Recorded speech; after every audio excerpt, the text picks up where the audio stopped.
خوتي مغاربه السلام عليكم. اليوم 3 4 غشت 2026. قضيه سبته ومليليه المحتلتين ما خصهاش تمر مرور الكرام، خاصنا ناخذ منها الدروس والعبر. كتعرفوا في الوقيته اللي كانوا عشرات الالاف من شبابنا كيحاولوا يدوزوا لسبته المحتله، كان رئيس الحكومه وكل اعضاء الحكومه بدون استثناء، لان كان حفل الولاء، كانوا كلهم جالسين في المضيق. هاد الشباب كلهم تقريبا، هاد عشرات الالاف، دازوا في الفنيدق، ودازوا من المضيق، ودازوا من مارتيل، ودازوا من لوطوروت، ودازوا، يعني ما يمكنش هاد المسؤولين ما شافوش هاد الشباب. الاولى. ثانيا، ما يمكنش رئيس الحكومه اللي هو سياسي ما يكونش تحرك، ما يكونش طلب تقرير، ما يكونش قال لهم اشنو طاري. ما يمكنش يخرج للشارع ويمشي عند الشباب ويقول لهم اوليداتي بالكم كتجريو فين غاديين. ما دارهاش. رئيس الحكومه وبعض اعضاء الحكومه كانوا في المضيق كيشطحوا على ايقاعات واغاني راغب علامه، مهرجان الشواطئ. هذا الشيء انا حمقني هذه القضيه، زعما لا مبالاه بزاف، وبزاف عليه يكون بارد القلب. رئيس الحكومه واعضاء الحكومه من وزراء وكتاب الدوله وغيرهم، حتى شي واحد ما تسوق لشي حاجه، ولا شي واحد خرج غير يقول لهاد الناس اودي غير تصوروا اجيو عافاكم لاش كيفاش وهذا وتقول. الغريب في هذا الشيء، نهار الاربعاء ونهار الخميس بداو كيطيحوا الاخبار عن عدد الوفيات، شبابنا كيموت. فتنا ل 110 ديال الوفيات جهه ديال سبته، و11 رسميا وزاره الداخليه ديالنا اللي قالتها الجانب المغربي. احنا دابا في 120 130، وحسب السلطات الاسبانيه الحصيله في اسبانيا تقدر تطلع ل 150، لان الجثث عاد بداو كيطلعوا وراه هما كيبحثوا وكيشوفوا. في سبته حاليا السلطات، يعني الجيش والبوليس وكل شيء، كيقلبوا على 2500 مغربي قال لك راه منتشره في الجبال، وكيحاولوا كيقلبوا عليهم باش يرجعوهم للمغرب. 2500 في ظروف مزريه مخبيين، كيقول لك هما كيقولوها، ما عندهم ما ياكلوا، ما عندهم ما يشربوا، ما عندهم حتى حاجه، ومخبيين غير بالجبال خايفين لا يرجعوا. ولكن الجيش راه هو كيقلب عليهم باش يرجعهم. ديالنا رئيس الحكومه، الاخطر في هذا الشيء اننا اعلنا على 11 ديال الوفيات، اعلنت اسبانيا على حوالي 110، والحصيله تقدر ترتفع على بعد يمكن شنقول لكم 10 كيلومتر من هذه المأساة الإنسانية. في المضيق كاين مهرجان شواطئ، ومازال شطيح وزديح ورديح وبخير وعلى خير، غير احتراما لأرواح شبابنا اللي توفاو، ونحبسوا داك الشيء ونقولوا يا ودي راه عندنا وفيات، يا سيدي بغيتوش ديروا حداد ما نديروش حداد، ولكن نحبسوا على الأقل الموسيقى. كتعرفوا بأن واحد القضية وقعت، الوزراء والبرلمانيون وعدد من المدعوين كانوا غاديين في المضيق لواحد الحفل استقبال، كان غيكون تما فيه مشروبات، فيه الحلويات وهذا، وحطوهم الكيران في إطار حفل الولاء. من يحطوهم الكيران لابسين جلال بيضين وكل شيء، وكينزلوا قدامهم كانوا واحد العدد ديال الشباب جالسين في الكازون. عرفتي داكشي اللي سمعوه هاد البرلمانيين وهذا من سبان، من حركات مهم خيبه تقلاز وغيرها وهذا، غير هذه بوحدها كتبين ازمه سياسيه عندنا كبيره في المغرب. لا مهرجان الشواطئ حبس احتراما للارواح ديال هاد الناس، لا شي مبادره دارت. الاحزاب السياسيه ديالنا داروا بلاغات محتشمه جد محتشمه. وفي هذه القضيه شوف، انا ما كنتفقش مع عبد الاله بن كيران.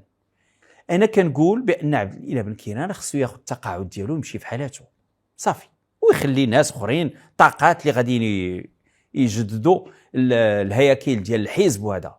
لكن كيبقى عبد الاله بن كيران راجل في الطبقه السياسيه كامله، على الاقل شمر على كتافه وخرج وجلس، والصحافه كاينه، والناس ديال الحزب ديالو العداله والتنميه كاينين، وتكلم بتلقائيه وخرج ما عنده في قلبه. على الاقل دواء سمعوا ليه الناس، نتفقوا معاه ولا ما نتفقوش معاه. اعطيوني شي سياسي خرج ودار بحال هكا. اخنوش رئيس الحكومه واش خرج؟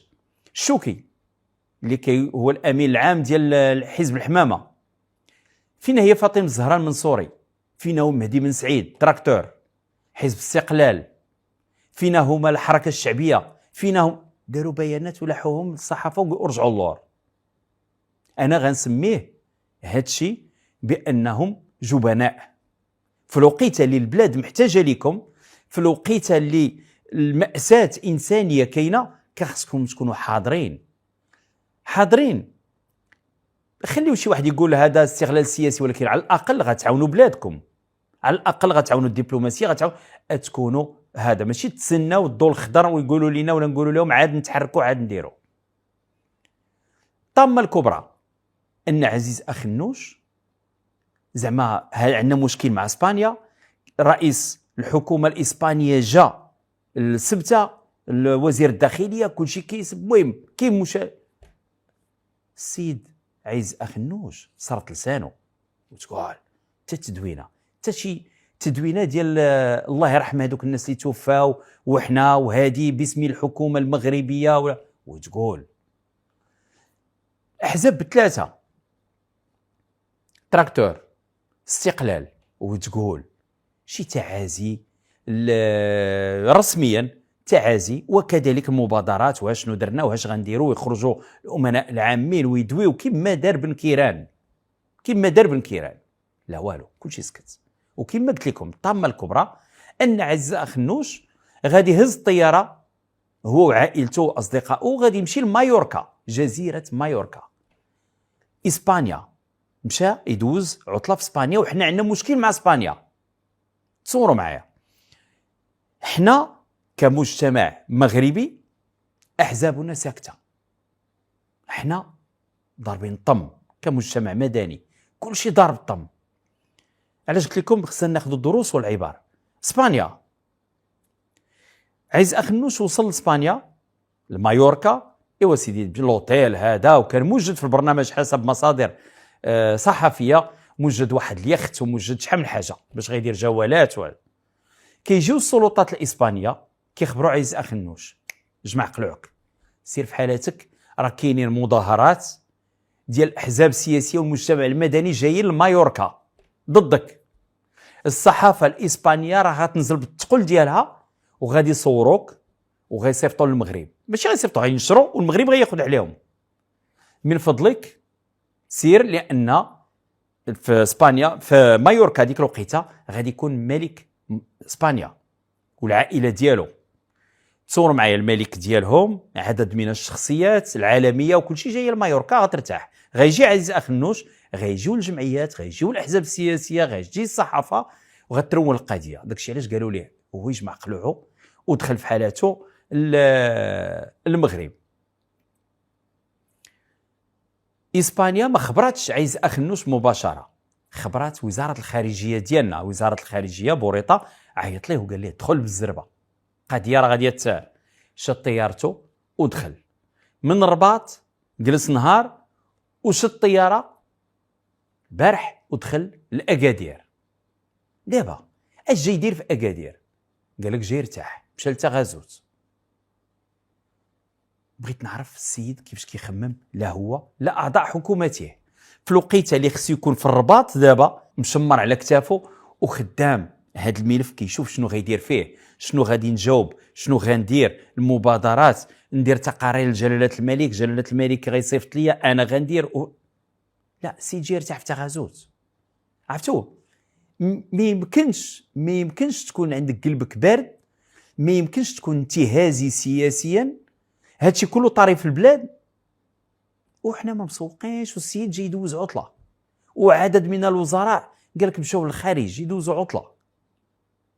عرفتوا المشكل ديالنا في المغرب شنو هو الفراغ السياسي والفراغ الثقافي والفراغ الرياضي. المشكل عندنا هو الفراغ، صافي. عامه عندنا مشكل ديال الفراغ، حتى حاجه، حتى شي واحد ما مسوق وحتى حاجه، وخلي الدوله وخلي الملك وخلي هذا يضربوا تماره. حنا سياسيين حنا انتهازيين، حنا كان شي كعكه شي صفقه شي تشفار شي حاجه نضربوها والصلاه على النبي. ما ملي كتكون الازمه جلاله الملك ما عندوش على من يتكا، ما كاينش اللي هز معاه الثقل، كنخليوه ديريكت هو ياكلها زدو.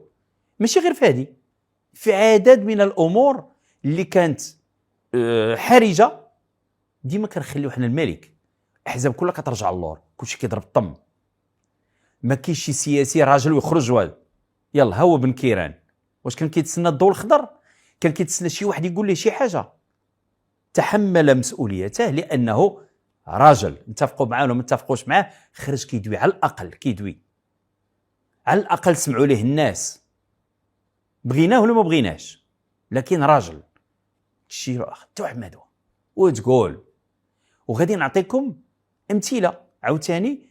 درنا واحد التجربه في اكادير، ولكن قبل منها مره اخرى اتقدم بالتعازي الحاره العائلات هاد الشباب. غادي يكونوا في واحد الوضعيه خايبه نفسيه. عرفت شنو هو؟ يكون عندك ولدك عاقد عليه الامل، يقولوا لك راه مات غرق عنده 19 عام 16 عام 18 عام، غادي تقولوا لي العائله هي اللي ما خلاتوش. كاين بزاف اللي غير الصحاب وما فراسهمش، ما فراسهمش. تلاقيت مع شابه عندها 16 عام تما قبل ما نرجع لاكادير، 16 عام ولابسه مزيان وبانت ليا تالفه، وانا كنصور هادشي في باب سبته، باب حدا الجمارك حدا البوليس. ومشيت لعندها قلت لها، وبينه فيها باقا صغيره ولابسه مزيان وكل شيء، قلت لها عافاك واش كديري هنا؟ واش عندك شي مشكل؟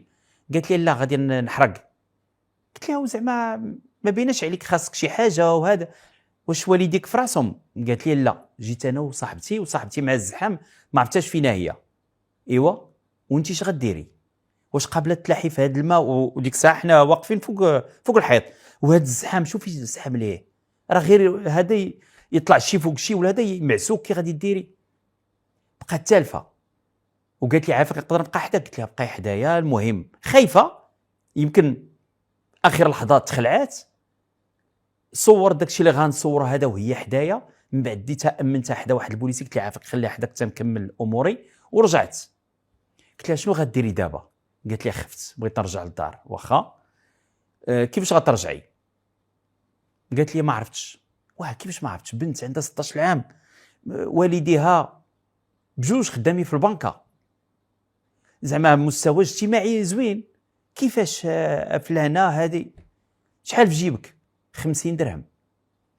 واخا غادي نعطيها الفلوس وكل شيء، ولكن ما كاينش الطاكسي. تصوروا معايا ما كاينش كي غندير لها تنوصلها. مشيت معها للفنيدق، مشينا على رجينا لان ما كانش طوموبيلات ديك الساعه ولا شنو. كنقلب على شي طوموبيل اللي صايقاها مرا ومع وليداتها ولا شي حاجه، باش نشوف الا لقيت شي واحد اللي شاد الطريق غادي للعريش. وبقيت كنقلب حتى لقينا واحد المراه وتيسر الله ومشات معهم. ومن بعد عيطوا لي الوالدين وداكشي، الامور مزيانه، لان الاغلبيه اللي كانوا تما راه ماشي غاديين فيهم الجوع، ماشي غاديين باش يبدلوا حياتهم، غاديين لمغربين افضل. هذا اللي كنحلموا به حنا، واحد المغرب واحد اخر، وهما غاديين لواحد البلاد اخرى كيحلموا. طبقه سياسيه انتهازيه عندنا. غادي نعطيكم مثال. اكادير كتعرفوا قلنا غادي نعيطوا للبرلمانيين ولا الناس اللي خداو التزكيه وغيتقدموا للبرلمان بجهه سوسماسه اكادير نسكان وهذا، وغادي نعيطوا عليهم ونقولوا لهم ما رايكم في هذا الشيء؟ لو وقع عطيونا تصريح، زعما انا برلمان، انا خديت التزكيه، انا برلماني سابق وغندخل البرلمان عاوتاني، خصني نبان، خصني ندوي، خصني نعبر على مواقفي في هذه الوقيته الحرجه اللي كدوز منها البلاد. ايوا مزيان. عيطنا رجاء ميسو، هذه غطلع للبرلمان عن الاتحاد الاشتراكي. السلام عليكم لالا، لاباس عليك؟ كي دايره؟ بخير الحمد لله. الله يخليك، بغينا شي تصريح بخصوص ما وقع في سبته ومليليه. اسمحوا لي غادي نعيط لكم. ويلي واخا غادي نعيط لكم. بقات كنعيطوا الوالده مريضه. يا لاله الله يشافيها، بغينا غير تصريح، اشنو رايك في هذا الشيء؟ واخا صافي غادي نعيط لكم. مابقاتش كتجاوب. غادي نسميها جبن سياسي. بغيتي البرلمان، بغيتي الكرسي ديال البرلمان، بغيتي 3 مليون و900 في الشهر، بغيتي الامتيازات ديال البرلمان، ولكن تصريح واحد بخصوص سبته ومليليه وهذا الشيء اللي وقع وهاد الناس اللي توفاو، ما قدرتيش، ما عندكش الشجاعه الا نلمسو باش دوي. ما عندكش. الاتحاد الاشتراكي حسره، الاتحاد الاشتراكي اللي كنا كنلقاوه في المواقف الصعبه. الاتحاد الاشتراكي وهي الاتحاديات والاتحاديين ديال بصح ديال السبعينات ديال الثمانينات ديال التسعينات، احنا كاع ما نرجعوا للستينات، كان الكلمه كتزعزع الجبال. المهم مشينا لحزب الاستقلال عند السي خالد الشناق انزكال. السلام عليكم السي خالد، هذا عند حزب الاستقلال وبرلماني، الله يخليك، اش كتقول؟ انا نخرج من باكا ونعيط لكم. ما بقاش كيجاوب. عيطنا الصباح، عيطنا العشيه، وتقول صافي حبس النمره. حزب الاستقلال ما قدروش. فينا هما الاستقلاليين ديال بصح، فينا هما الاستقلاليين اللي كان حتى هما كلمتهم كتهرس الحجر، الاستقلاليين الدفاع عن الوحده الترابيه، الاستقلاليين اللي معروفين بمواقفهم. السي شناق ما قدرش يجاوب، ما قدرش يعطي كلمه. جبن سياسي. دزنا الحزب الاستقلال عاوتاني جمال الديواني اللي هو برلماني حالي وغيتقدم للبرلمان. السلام عليكم سي جمال الديواني، الله يخليك، بغينا واحد تصريح صغير بخصوص القضيه ديال سبته ومنين هذا الشيء اللي وقع، وبخصوص سمحوا لي انا في الطريق صايق انا نعيط لكم. ما بقاش كيجاوب. غير ذكرنا سبته ومليليه ما بقاش كيجاوب. دابا هاد الناس اللي كنتكلم عليهم دابا راه غدا باغيين يدخلوا للبرلمان، هادو ما قدرش غير يعطي تصريح بخصوص قضيه سبته ومليليه، ما قدرش يعطي تصريح. هاد الناس ما تيقولوا غير انا لله وانا اليه راجعون، كنتاسفوا لهذا الشيء وخاص وكيفاش وعلاش، يعطي رايه. ما قدرش يعطي رايه. وبغينا غدا يكون ممثل الامه في قبه البرلمان. هادو اللي غيشرعوا القوانين، هادو اللي غادي يخدموا البلاد. هانتم غادي نكمل. عيطنا الحميد وهبي اللي هو المنسق الجهوي لحزب الاصاله والمعاصره. حميد وهبي اللي هو خو عبد اللطيف وهبي. حميد وهبي هو برلماني سابق، يعني في هذه الولايه هذه هو برلماني حالي ماشي سابق، حالي برلماني اللي مشى 2 مرات البرلمان في 5 سنين، اللي خدا 3 مليون و900 شهريا والامتيازات ديال البرلمان، وما عمرو مشى، ما عمرو مشى، وغيتقدم للبرلمان عاوتاني. ما عمرو مشى في الولايه الاولى. ومني كندويو مع الناس هذا كيقول لك دايز اكادير، لا غيدوز فيها صافي. كيفاش؟ الله اعلم كيفاش غيدوز. هذه بحال القضيه ديال عبد اللطيف وهبي. عبد اللطيف وهبي كنتكلم مع واحد سياسي من السياسيين الكبار في بلادنا، قال لي هكا، قال لي عبد اللطيف وهبي هو وزير العدل في الحكومه المقبله. قلت له ما يمكنش، واه السيد مكروه من طرف الشعب، والسيد شكون غيصوت عليه، والسيد هذا. قال لي ها انت غتشوف رضا، هو وزير العدل المقبل لان عنده ملفات اللي مازال خصو يدوزها، وغادي يخليوه على الاقل غير حتى يكمل الملفات، وديك الساعه غادي يحيدوه في النص ديال الولايه ولا شي حاجه. واه وتسالت واه كيفاش هادشي يمكن؟ واخا حميد وهبي، حميد وهبي اللي ما حضرش في البرلمان 5 سنين، هذا من الاصاله والمعاصره. حميد وهبي اللي ما حضرش الدورات ديال جماعه اكادير، وما كيحضر الا وكان عزيز اخنوش، مع العلم ان بجوج كانوا مناطحين وغير طلعوا وهما يتصاحبوا. كانت المعارضه في الجماعه ديال اكادير مثلا تنتقد عزيز اخنوش، كينوض لهم حميد وهبي كيقول لهم سكتوا اسيدي ما ديروش ليه، اسيدي مدير اصبح محامي اخنوش. حميد وهبي كنعيطوا عليه ما كيجاوبش. عيط 3 ديال الناس بالضبط من المقربين ليه في الحزب اش كيقولوا لي؟ كيقولوا لي راه ما كيجاوب حتى واحد، حتى الناس ديال الحزب ما كيجاوبهمش.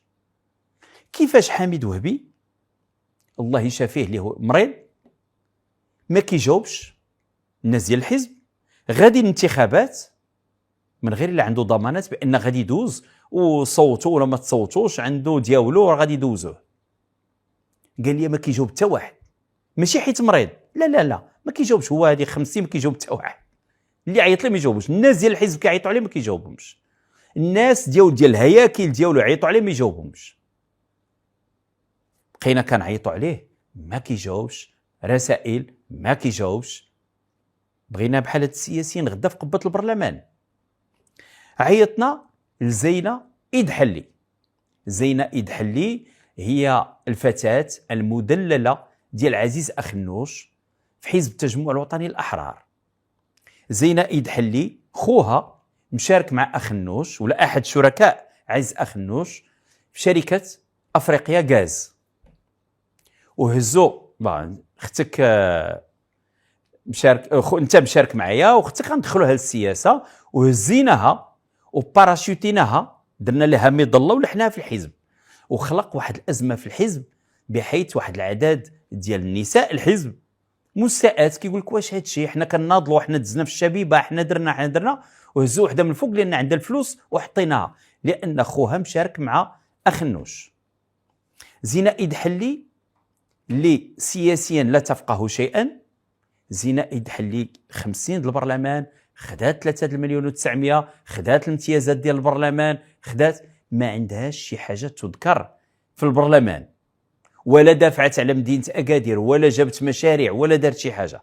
كيقولوا منها لراسها كدير بعض المبادرات، داكشي شغلها، لكن في قبه البرلمان ما عندهاش شي حاجه تذكر. عيطنا لها لاله زينة إدحلي، السلام عليكم، الله يخليك، بخصوص قضيه سبته ومليليا، اشنو رايك، اشنو عندك ما تقولي في هذا الموضوع، الله يخليك، بكل ادب. وهذا غادي تجاوبنا بكل عجرفه، ما عندي ما نقول، سيروا شوفوا شي واحد اخر. دابا هادي بغات المواطنين يصوتوا عليها في البرلمان باش تطلع البرلمان مره ثانيه، فاشله سياسيا. هاد السيده زينة إدحلي حيت خوها شريك اخنوش، دونك عندهم امكانيات كبيره، وراه كاين واحد الملف غنتكلم عليه ديال افريقيا غاز. كتقول للصحافه، كتقول لهم يعني مغرب تايمز فاش عيطنا لها من ستوندار عادي داكشي بقواعدو، كتقول ما عندي ما نقول، سيروا شوفوا شي واحد اخر، بحال حنا كنطلبوها ولا كنرغبوها في الوقت اللي هي اللي خصها تجي. بقى والو الانتخابات بقات شهر وتقول سيدي راه بغيت نهضر، عندي موقف في هذا الموضوع، عندي سياسه بغيت نتكلم فيها على هذه الحاجه. لا وتقول سيروا شوفوا شي واحد اخر. دابا هذه واش سياسيه، واش حمقى، واش الله اعلم. المهم غادي نرجعوا عاوتاني لهذا الملف هذا. اما قاده الاحزاب، انا دويت لكم دابا اكادير، ولكن عرفتوا المفاجاه منين جاتنا من 3 ديال الناس. بكيري عن حزب العداله والتنميه، اللي هي صوره كتعكس اولا سؤال ديال الثقه في النموذج التنموي المغربي مختلف الجوانب ديالو السياسيه والاقتصاديه والاجتماعيه وغيرها. كذلك الدور ديال الحكومه في تعزيز هذه الثقه هذه، على الاقل كان خص يكون واحد النوع من التواصل، مادام انه كاين هناك اشارات على انها تكون هجره، كان كذلك الحكومه خص يكون عندها واحد الدور استباقي، دور على المستوى بطبيعه الحال التدخلات الميدانيه، ولكن كذلك الدور على مستوى التواصل مع عموم المواطنين. وهنا كيطرح التساؤل على الدور ديال السيد رئيس الحكومه، على الدور كذلك ديال السيد الناطق الرسمي باسم الحكومه، ولكن كذلك الدور على الاعلام العمومي الذي لا زال صامتا الى اليوم. كما كنشوفوا حنا على ابواب ديال انتخابات برلمانيه معينه، المفروض انه نشجعوا الشباب، نشجعوا المواطنين على انهم يجيو يشاركوا ويجيو يصوتوا ويجيو ينخرطوا بشكل قوي جدا في هذا المسلسل. اليوم كتكون بعض الاشارات من هنا وهناك على انه الامور بين قوسين محسومه، وبالتالي يطرح سؤال لدى هؤلاء الشباب وغيرهم: ما جدوى المشاركه اذا كانت الامور بين قوسين شبه محسومه؟ كطالب الحزب باللجنه ديال التحقيق باوامر ساميه من صاحب الجلاله باش تحمل المسؤوليات، باش يكون واحد التشخيص بعدا موضوعي مؤسساتي التي يشارك فيه الجميع، ولكن الاساس هو انه يتحملوا الناس المسؤوليه ديالهم في هذه النتائج هذه. اليوم كاين مجموعه من الاحزاب السياسيه بطبيعه الحال صدرت البلاغ ديالها، ولكن كنشوفوا بعض الاحزاب اللي في الحكومه يعني وكلت الشبيبه لاصدار بلاغات نقدر نقول انها انشائيه فضفاضه عامه، يعني ما كاينش جرأه وشجاعه على ان يلامسوا اسباب المشكل ومظاهره الحقيقيه والاثار ديالو. وهذا للاسف انه كندخلوا في واحد النوع من عمل اللي هو ميكانيكي جاف، ولا يزيد كما قلت هذاك الاهتزاز الانتقاء الا عمقا. ما تم الاشاره اليه عن السيد رئيس الحكومه اللي هو مسؤول سابق ولا الامين العام السابق ديال التجمع الوطني الاحرار على انه ينوي قضاء عطلته في هذه الظرفيه هذه في احدى المدن الاسبانيه. هذا في الحقيقه ان صح فانما يدل على اللامبالاه وعلى تمام اللامسؤوليه في التعامل مع ظرف حساس. هذا المفروض انه خص يكون في واحد النوع من جاهزيه، واحد النوع من الاستنفار المؤسساتي للتعامل مع الوضع، لان الوضع ماشي هو فقط داخلي، راه هو عنده حتى ابعاد دبلوماسيه. لاله نعيمه الفتحاوي برلمانيه حاليه عن حزب العداله والتنميه. كان عندنا واحد الحدث اللي طرا في بلادنا واللي جا في اواخر الاسبوع الماضي وباقي في هذا الاسبوع. التداعيات ديالو لا الاعلاميه لا على وسائل التواصل الاجتماعي لا بل عنده تداعيات حتى على الصعيد الدولي وعلى الصعيد الخطب والخروج ديال بعض رؤساء بعض الدول وايضا الاتحاد الاوروبي. يعني انه واحد الحدث اللي حنا كيخصنا ناخذوه بواحد الجديه كبيره واللي خصنا نعرفوا ما الذي وقع. لذلك فانا كنحيي حزب العداله والتنميه لانه صدر واحد البلاغ لكي يملا المشهد السياسي مره اخرى، لان كاين واحد الفراغ مقلق بالنسبه للمغاربه كلهم وحتى الناس اللي باغيين يعرفوا اشنو اللي طرا. هذا الفراغ سببه ان مع كامل الاسف ما كنبغيوش نقولوا هذا الشيء، ولكن هو واقع ما يمكنش نغطيو الشمس بالغربال. الحكومه صماء بكمه اختفت، غير كتكون شي ازمه كنلقاوها في عطله. لذلك كنقولوا بان يجب على الحكومه انها تحمل المسؤوليه ديالها، وبان هذا الشيء لا يمكن الا ان يدينها، لانها ما خرجاتش تقول المغاربه اشنو يطارق. لابد اننا نربطوه بان كاين واحد النفس اللي ادى الى هذا الشيء. لماذا؟ لان دابا الاحتجاجات في عهد هذه الحكومه ماشي هذا هو الاحتجاج الاول. خرجت الاحتجاجات ديال جيل زيد، خرجوا الناس طلبه كليه الطب لمده سنه، الناس اللي عندهم شواهد وما كاين اللي تصنت لهم، وصلت البطاله 13.6%. كاين واحد الجو واحد اللي كيبين بان هاد الناس خصهم شي واحد يحسوا بان كاين واحد الوسيط، كاين الناس اللي غادي يدافعوا القضايا ديالهم، كاين الناس اللي كيتبناو القضايا ديالهم، يشوفوا حلول على ارض الواقع، يشوفوا التنميه ويشوفوا بان هاد الحكومه راه خصها تنتبه. لان النقطه اللي جات في الخطاب ديال صاحب الجلاله بمناسبه عيد العرش اللي كنا كنحتفلوا به وكنا فرحانين به، فاذا بنا كنسمعوا هذا الذي تحدث نقولوا بان احنا مقبلين على انتخابات ديال 23 شتنبر. خاص يكونوا اشارات الان بان هذيك الانتخابات غادي تعطي ستفرز منتخبين اللي غادي يكون قلبهم على بلادهم، اللي غادي يجيو يخدموا هذه البلاد، اللي ماشي غادي يكونوا جايين باش يديروا مصالح ديالهم. وهذا النفس خصو الناس يحسوا به من اليوم، ويحسوا بواحد الاليات اللي غادي تبين بان فعلا غادي نكونوا مع محطه انتخابيه شفافه نزيهه اللي غادي تفرز لنا حكومه اللي كينتظروها المغاربه كلهم باش تخدم على هذه القضايا الكبرى اللي كتعلق بالشباب وتنصت للشباب وتشارك الشباب وتعطي للشباب النفس باش يبقاو في بلادهم. راه ما كاين حتى شي حد اللي غادي يمشي يقلب يخرج من بلادو الا لقى الراحه ديالو ولقى النفس ديالو ولقى الشغل ولقى الكرامه ديالو ولقى الشغل ولقى الدراسه ولقى الصحه ولقى هذا الشيء كله. حنا الشباب اللي خرجوا دابا راه لابد حزب العداله والتنميه قال خص يكون واحد فتح تحقيق نزيه تحت الرعايه الساميه ديال صاحب الجلاله، لان دابا كتلاحظوا بان حتى الاحزاب ما بقاتش عندها ثقه في المؤسسات، وهذا الشيء راه مقلق. لذلك فإلى خرج الى دار تحقيق وعرفنا الاسباب ديال هذا الشيء والذي ادى اليه وقلناها كيفاش غادي نتجاوزوه، بهذه الطريقه غادي نعطيو واحد النفس جديد لهذا الشباب. وراه ما كاين انا كنقول ما كاينه كاع شي بلاد اللي احسن من بلادنا. لاله نعيمه الفتحاوي، غادي يمكن لي انا نقول لكم من احسن وانشط البرلمانيات ديال جهه سوسماسه ولا على الصعيد الوطني الناشطات في قبه البرلمان. السيده عطات، السيده خدمات، السيده مرا ونص.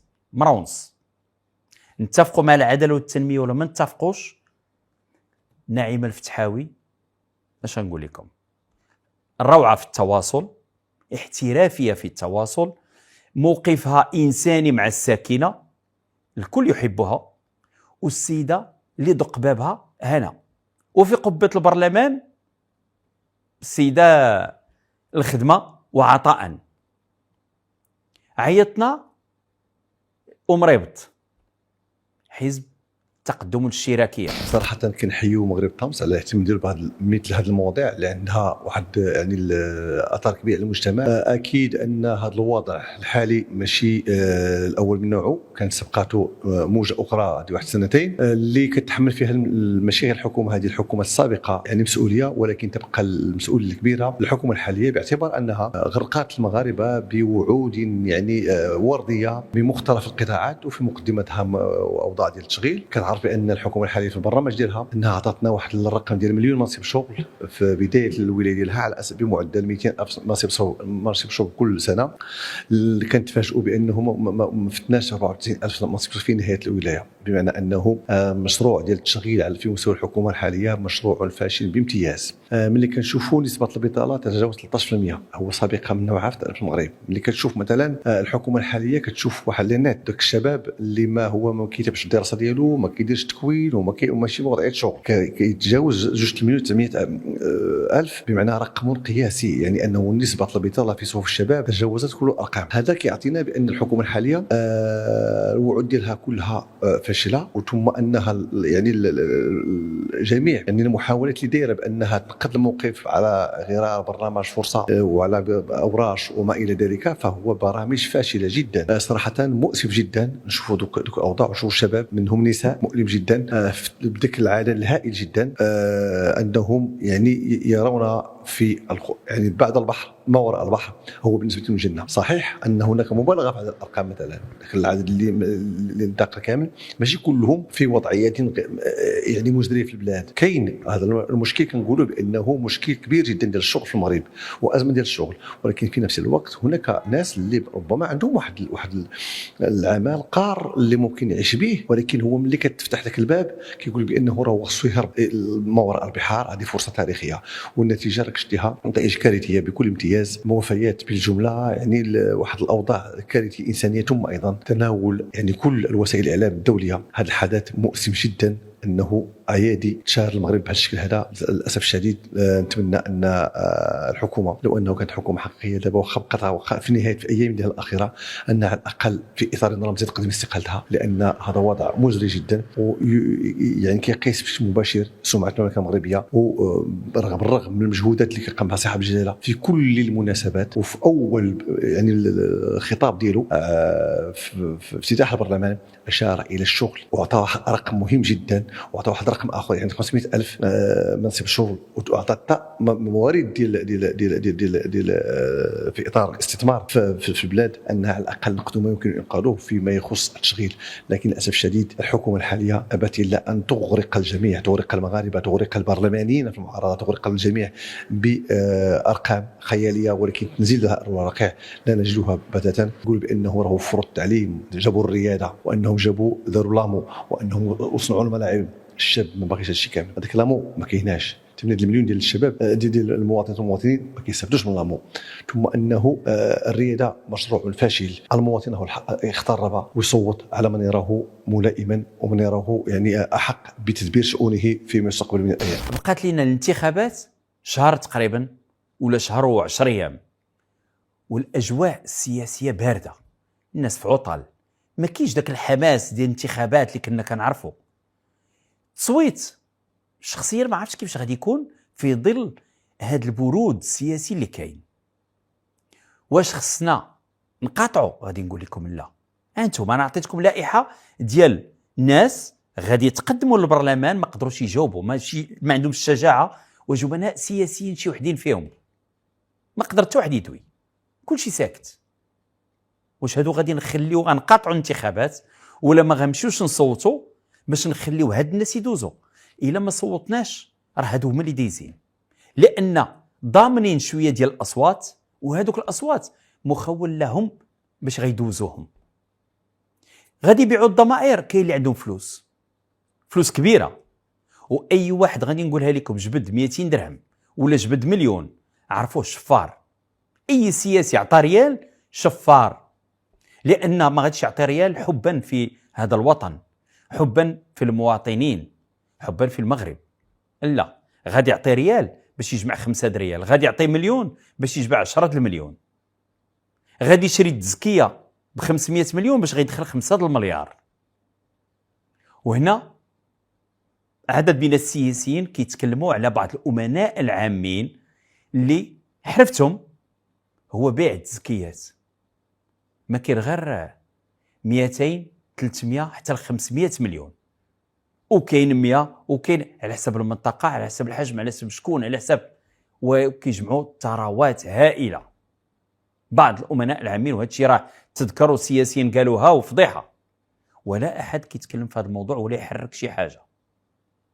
نحن على بعد شهر وشي حاجه، واش غادي نفيقوا حنا المغاربه وغادي نقولوا غادي نقتحموا هاد الانتخابات وغادي نصوتوا بكثره على الناس اللي بغينا، او جلاله الملك امام هاد الشيء الواقع غادي يقول اسيدي حنا شاد روينا، وغادي يطلعوا لي الفاسدين عاوتاني، وغادي يطلعوا لي اصحاب شراء الضمائر، وغادي يطلعوا لنا هاد المصائب عاوتاني اللي كاينين.